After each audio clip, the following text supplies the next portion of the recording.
Hello and welcome to our review of Veronica Mars. I'm Paul, I'm Dave. and this week we're discussing the episode Papa's Cabin. This episode originally aired February 27th, 2007. Let us start off with the number one song in America this week, Dave. Any guesses? It is different than it was last time. Okay. Again, trying to think with people around that time that were decently big. Uh, shoot. Aside from the previous one from last week and one that was from last year who had some stuff, pre- from what you're saying, isn't the one from Beyonce, but was it one of the ones from Justin Timberlake? It is a Justin Timberlake song. It is What Goes Around Comes Around. Okay. Let Nothing coming to mind with that one. Yeah, I don't remember it either. Moving on, number one film in America this week. Dave, any ideas what it could be? It is no longer Ghost Rider. That has been replaced by a movie that I have a strong dislike for. In the typical sense, or like the sense of it would have been a one that you would have actually liked, but it's just the case of who directed it, who supposedly worked on it, was just like everything turned out wrong. Um, it was never going to be a movie I was going to enjoy, but the DVD came out while I was working at Walmart, and every middle aged person in town wanted this DVD. Ew. Ew. I'm so sorry for all the particular things. Um, I don't know. Like, there was a typical movie around that time. Nothing's immediately coming to mind. Okay. I doubt you'll remember it because I don't think anybody else does unless they worked in electronics retail in like early 2007 and they have PTSD from this. It's a movie called Wild Hogs.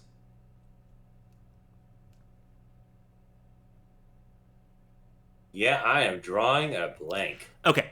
It's a alleged comedy starring Tim Allen, John Travolta, Martin Lawrence, and William H. Macy. Okay, a couple big names and whatnot. And just looking from this, it definitely seems like something of the time.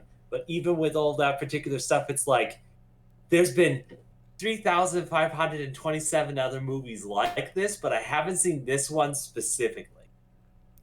Yeah, it's I don't know why this hit really strongly with people in like their late 30s to like late 40s in 2007, and everybody wanted a copy of it.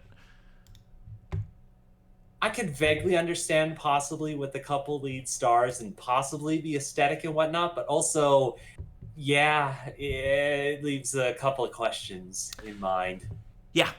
Let us move on to video games. There's a couple of interesting things that came out. So, February 26th, if you had a PC, you could pick up a little game called Jade Empire. Yes, with BioWare bringing out their other particular series around the time. Yes. Did this get more than one game? I feel like it only got one, didn't it? No, it pretty much got one. They tried for bouncing into a couple of different genres and whatnot, but this was kind of the one that never really caught too much of a stride, despite the fact that it was fairly good for what it worked on and tried to do. Yeah, I remember hearing about this and thinking it sounded interesting, but I never played it because it was an Xbox exclusive. It's interesting enough, but it was a case of just some of the particular things at the time and just kind of the complete switch from the older games of the time to the newer sort of stuff sadly hit this game hard. Fair enough. Okay, February 27th, if you had a PSP, you could, I guess, go to the store and pick up a game called 300 March to Glory. Yeah, like it's understandable, but also a slight case of possibly why, but also understanding perfectly why. Yeah. Also on the 27th, if you had a PC, you could pick up Peggle. Oh dear God, it's coming again! This was like I don't think people remember Peggle anymore, but it was massive when it came out. It's one of the things that the gameplay style is still existent and it's there, but it's kind of the case of a small little quirky thing that some people toss into a game. It's like, oh, let's make a RPG action adventure quest. How do you proceed? You play Peggle. Yes. So it was a game made by a company called PopCap, who eventually got bought out by EA, and they made basically all of those annoying online games that everybody liked. Yeah, kind of the marvelous case of your random mom at home taking her time on the computer to play through video games, either Solitaire, Peggle, or Bejeweled. Yeah, they did Bejeweled and Plants vs. Zombies and probably a few others. But any of those, like, very casual, simple games, they probably did. Yep. Moving along. Also on the 27th, if you had an Xbox 360, you could pick up Bullet Witch. Yeah. Though it's a slight case of, despite seeing this game a multitude of times, I don't think I've had the pleasure of actually playing through this one, because I've got nothing. Okay, it doesn't even look familiar to me. Also, But it's pretty much the marvelous aesthetic of rated M game with attractive female person on the cover to attract all the boys. yes. Also on the 27th, if you had an Xbox 360, you could pick up Dance Dance Revolution Universe. Because it was still a thing. Yes.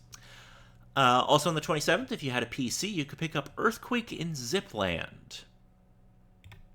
It's some kind of point-and-click adventure that I have never heard of. So, like, I've got nothing but, at the very least, point-and-click game. Hooray, you're surviving. Also on the 27th, if you had a PSP, you could pick up a Marvel trading card game. Again, understandable, but again, the transition before getting onto mobile games and other sorts of things like that. Yeah, I have no memory of this either. And finally, on the 27th, if you had a Nintendo Wii, you could pick up SSX Blur. Yes. Though it's also the slight case of probably annoying little game where you had to actually use the Wii remote as the snowboard and use motion controls and whatnot for controls. But very least, it was still the case of they were still creating snowboard games aside from the drought of no snowboard games that we have now. We have, what's that one? Steep? Slope? Something like that? Something like that, but that's kind of about it. Yeah, but at least that one's like received pretty consistent updates and stuff. Oh, it came out in 2006. I didn't know it was that old. Or 2016, sorry. Yeah, Steep. Okay. I thought there was a sequel coming to that, but maybe they just did. Okay. Whatever. Yeah, SSX Blur, you're right. It requires use of the Wiimote and Nunchuck. Ugh. Anyway. Somewhat understandable. At least with the nunchuck, there's a control stick to it. Yeah, I think that if I'm reading this correctly, that's only to control tricks while you're in the air. Of course. No, it should have been the other way around. Anyway, let us move on to the episode. Alrighty. Despite the fact that Hank Landry is a prime suspect for Keith, Landry reassures Veronica that she will still be his protege. Keith continues to question Mindy O'Dell, citing inconsistencies in her testimony. Wendy says that the other man arguing in her room was her husband, the dean. She also says that Hank could have been the murderer, as she was not in the area at the time of the murder. Keith enters Veronica's criminology class and arrests Hank, but he does allow Hank to dismiss his students so he doesn't arrest them in front of him. Which, that's kind of nice.